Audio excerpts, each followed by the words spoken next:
अस्सलाम वालेकुम व्यूअर्स, मेरा नाम फराज अहमद है और आज की इस वीडियो में मैं आपसे डिस्कस करूंगा कि गल्फ़ कंट्रीज़ की जो पेपैल है, चाहे वो दुबई हो गया, आपका सऊदी अरब हो गया और इस तरह से कतर वगैरह हो गया, इन 3-4 ममालिक के जहाँ के अकाउंट्स मैंने यूज़ किए हैं, तो उसके बारे में मेरी क्या राय है और किस तरह से आप वहाँ के जो पेपैल अकाउंट्स हैं उनको आप सेफली यूज़ कर सकते हैं। तो आज की इस वीडियो में हम ये सारी चीज़ें कवर करेंगे। और अगर आपने अभी तक के मेरे चैनल को सब्सक्राइब नहीं किया तो सबसे पहले चैनल को सब्सक्राइब कर दें और बेल आइकन प्रेस कर दें ताकि आपको नोटिफिकेशन अपडेट्स वगैरह सबसे पहले मिलती रहें।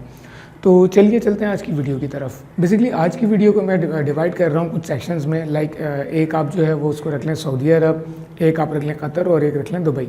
इन 3 कंट्रीज़ के अंदर मैंने ऑलमोस्ट 4 से 5 यूज़ किए हैं, लाइक शारजा वगैरह, लेकिन वो ऑलमोस्ट आप दुबई के अंदर ही उसको कंसिडर करो। तो इन जगहों के पेपैल के अंदर क्या क्या चीज़ों का आपको कैसे यूज़ करना है और कौन कौन सी चीज़ों की एहतियात करनी है, तो वो मैं आपको बताता हूँ। सबसे पहले कवर करते हैं दुबई के पेपैल को। दुबई में आप पेपैल 2-3 तरीक़ों से बना सकते हो। सबसे पहला तरीका तो ये है कि वहाँ पे गो कार्ड अवेलेबल होते हैं, जो कि वहाँ पे आप जो है वो अपने डॉक्यूमेंट सबमिट करके, लाइक आपका जो वहाँ पे लाइसेंस हो गया आपका, या आप जो है वो एमिरेट्स ID शो करके आप जो है ना गो कार्ड ले सकते हो। तो गो कार्ड लेने के बाद आप अपना पेपैल अकाउंट गो कार्ड के थ्रू बना सकते हो।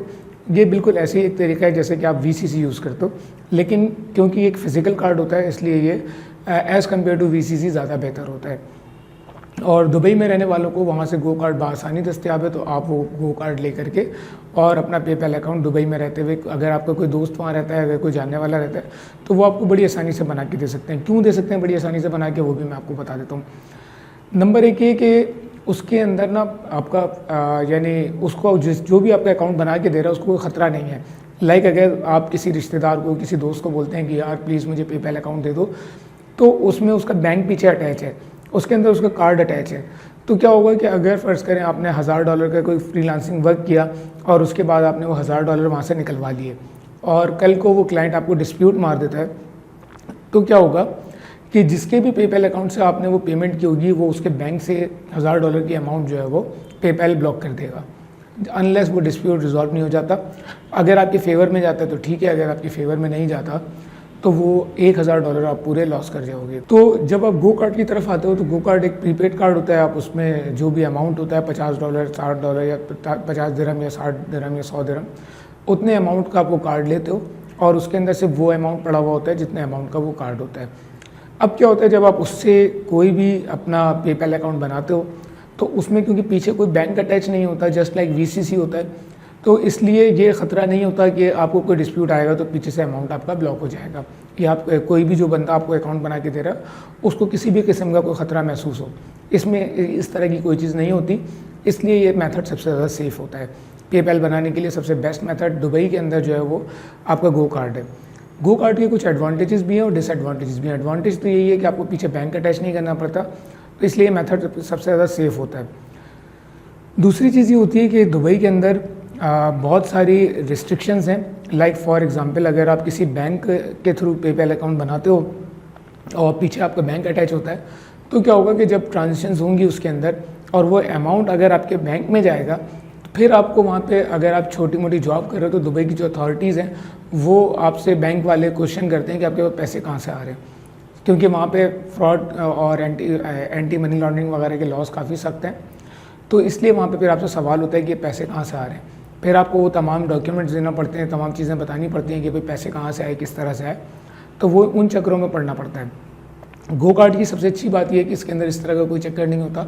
जो भी अमाउंट आ रहा है आपके पेपैल अकाउंट में रहेगा वो, और जब वो आपके पेपैल अकाउंट में रहेगा तो वो, क्योंकि पीछे कोई बैंक अटैच नहीं है, तो किसी भी बैंक में अमाउंट नहीं जाएगा। तो इसलिए ये अकाउंट सबसे ज़्यादा सेफ़ रहता है, इन अ सेंस कि आपको किसी अथॉरिटी को जवाबदेह नहीं होना पड़ता, कहीं पे आपको कोई जवाब देना नहीं पड़ रहा होता, और इसी तरह से आपको पीछे कोई बैंक अटैच नहीं करना पड़ रहा होता, जिसकी वजह से जो है आप तमाम किस्म के ख़तरों से महफूज रहते हो। अब जहाँ इसका ये एडवांटेज है, वहाँ इसका एक डिसएडवांटेज भी है, क्योंकि ये जस्ट लाइक एक VCC है, तो पेपैल का ट्रस्ट रेशो इस कार्ड के ऊपर काफ़ी कम होता है। जो पेपैल अकाउंट आप गो कार्ड यूज़ करके बनाते हो, उसका ट्रस्ट रेशो जो है वो एज़ कम्पेयर टू एक जो प्रॉपर पेपैल अकाउंट आप बैंक अटैच करके बनाते हो, उसके मुकाबले में काफ़ी कम रहता है। अगर आपकी छोटी ट्रांजेक्शन्स होती हैं, या छोटी ट्रांजेक्शन मतलब मैं इसको मीडियम लेवल की ट्रांजेक्शन कहता हूँ कि $1000, $1500, $2000 तक, $1500 तक की अगर ट्रांजेक्शन आप महीने में कर रहे हो, तो ये मेथड आपका काफ़ी सेफ़ है। लेकिन जैसे ही आप इससे ऊपर जाते हो तो फिर ये मेथड आपके लिए ख़तरनाक हो जाता है। तो इसलिए अगर आपने लिमिटेड रहना है $2000 पर मंथ की ट्रांजेक्शंस के अंदर, तो आप ये गो कार्ड वाला मेथड जो है वो आप यूज़ कर सकते हो। और दुबई के अंदर किसी भी दोस्त को बोल के, किसी भी जाने, इवन ये कि आप मनी एक्सचेंजर्स को बोल के वहाँ से ये कार्ड बाय करवा सकते हो। बहुत सारे मनी एक्सचेंजर आपको कुछ पैसे ऊपर लेकर के ये कार्ड अरेंज करवा के दे देंगे।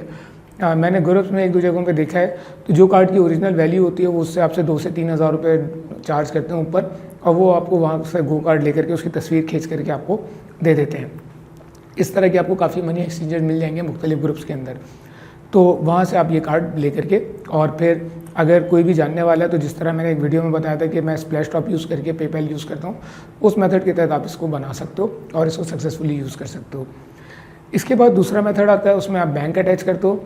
बैंक अटैच करने वाले मेथड में जिस तरह मैंने बताया कि अगर आप अमाउंट जो है वो आपका सिंपल आपके अकाउंट में रहता है जब तक कि, तो आप सेफ़ हो। जैसे ही वो अमाउंट आप बैंक में ट्रांसफ़र करोगे तो फिर हो सकता है आपको वहाँ की अथॉरिटीज़ को बताना पड़े कि आप क्या काम कर रहे हो, क्योंकि वहाँ पे हर चीज़ का लाइसेंस है। कोई भी काम आप करते हो तो वो आपको लाइसेंस लेना पड़ता है। तो अगर आप ये काम भी करोगे तो आपको इसके लिए भी वहाँ पे फ्रीलांसिंग के लिए भी लाइसेंस है, तो वो आपको लाइसेंस लेना पड़ेगा और फिर उसके बाद आप वो ट्रांजेक्शन्स कर सकते हो। तो अगर आप जब तक कि वो आपके अकाउंट में नहीं जाते बैंक में, जब तक कि आप उसको पेपैल में रख सकते हो तो सही है। वहाँ पे एमिरेट्स बैंक जो है वो सबसे ज़्यादा सेफ बैंक है। अगर आप पेपैल बना रहे हो और आपने एमिरेट्स बैंक अटैच कर दिया तो वो आपका जो पेपैल है वो काफ़ी हद तक के सिक्योर हो जाएगा, क्योंकि एमिरेट्स बैंक का जो ट्रस्ट रेशो है बाकी बैंकों की मुनासबत से वो ज़्यादा है। तो इसलिए वहाँ पे जो एमिरेट्स बैंक का आपका अकाउंट है वो काफ़ी ज़्यादा सेफ़ एंड सिक्योर रहता है। तो ये हमने कवर किया दुबई को। दुबई के अंदर के मैंने आपको प्रोज एंड कॉन्स बता दिए कि आपको दुबई की अथॉरिटीज़ को जवाब होना पड़ता है, क्योंकि वहाँ पे फ्रीलांसिंग का लाइसेंस है, और जब तक कि अमाउंट आपके पेपैल अकाउंट में रहती है, जब तक कि सेफ़ रहती है। अगर आप गो कार्ड यूज़ करते हो तो फिर आप जो है वो वहाँ पे आपका सिर्फ एक ट्रस्ट का फैक्टर है, आप $2000 तक की ट्रांजेक्शन्स उस कार्ड से कर सकते हो। अच्छा, एक और चीज़ जो मैंने यहाँ पे भी मिस की है वो ये है कि टैक्स। दुबई के अंदर जब तक कि आप जो गो कार्ड यूज़ कर रहे हो उसके ऊपर आपको किसी भी किस्म का टैक्स नहीं देना। जितनी भी अमाउंट आपके पेपैल अकाउंट में आई है आप उसको विड्रॉ करवा सकते हो मनी एक्सचेंजर्स के थ्रू, और वो आप अमाउंट यहाँ पे कैश में ले सकते हो। जब आप मनी एक्सचेंजर्स के पास जाते हो तो ये बात आप जहन में रखिएगा कि डॉलर रेट जो भी हो उससे आपको 10 से 15 रुपये 12 रुपये का डिफरेंस पड़ता है, वो आपको उतना अमाउंट कम मिलता है पेपैल डॉलर के अंदर।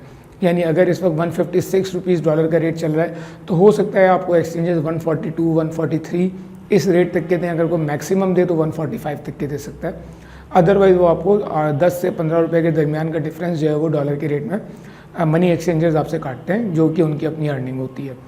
तो ये तमाम चीज़ें मैंने कवर करी। इसके बाद आता है सबसे सेफ़ पेपैल, क्योंकि दुबई के अंदर एक बहुत बड़ा रेशो है फॉरेनर्स का, तो इसकी वजह से ये रीजन इटसेल्फ थोड़ा सा एम्बिग्यूटी में आता है। तो दुबई के अंदर पेपैल सेफ़ है, सिक्योर है, आप यूज़ कर सकते हो, कोई इशू नहीं होता। लेकिन अगर आपको बहुत ज़्यादा सिक्योर पेपैल यूज़ करना है फिर आप कतर या सऊदी अरब का पेपैल यूज़ करो। इन दोनों कंट्रीज़ में आपको बैंक के थ्रू पेपैल बनवाना पड़ेगा। टैक्स के लॉज अभी तक की जितना मैंने रिसर्च की थी इसके ऊपर, या जो अकाउंट्स मैंने यूज़ किए, तो मैंने कभी भी आज तक इन 2 कंट्रीज़ में कोई टैक्स पे नहीं किया पेपैल अकाउंट के ऊपर। तो और वो भी वहाँ पे भी हम लोग जो अमाउंट रखते हैं वो अपने पेपैल अकाउंट में रखते हैं और उसके बाद उसको विड्रॉ करवा लेते हैं एक्सचेंजर्स के थ्रू। तो ये 2 कंट्रीज़ भी मैंने यूज़ किए हैं, कतर और सऊदी अरब। यहाँ के पेपैल काफ़ी ज़्यादा सेफ़ हैं। ऑलमोस्ट लॉज जो दुबई के हैं, जो बैंक का अकाउंट का मैंने आपको बताया, वही सेम वहाँ पे वो इन 2 कंट्रीज़ में भी एप्लीकेबल है। तो इन 3 जगहों के पेपैल अकाउंट आप बड़े सेफ़, बड़े सिक्योर तरीके से इस्तेमाल कर सकते हो। दुबई के अंदर आप गो कार्ड को भी यूज़ कर सकते हो। मुझे उम्मीद है कि आज की आपको ये वीडियो सारी समझ में आई होगी। इससे रेलेवेंट कोई भी सवाल हो तो आप ज़रूर पूछिएगा। कोई भी क्यूरी हो तो आप कमेंट के अंदर मुझसे पूछ सकते हैं। Thank you for watching this video. Allah हाफ़िज़।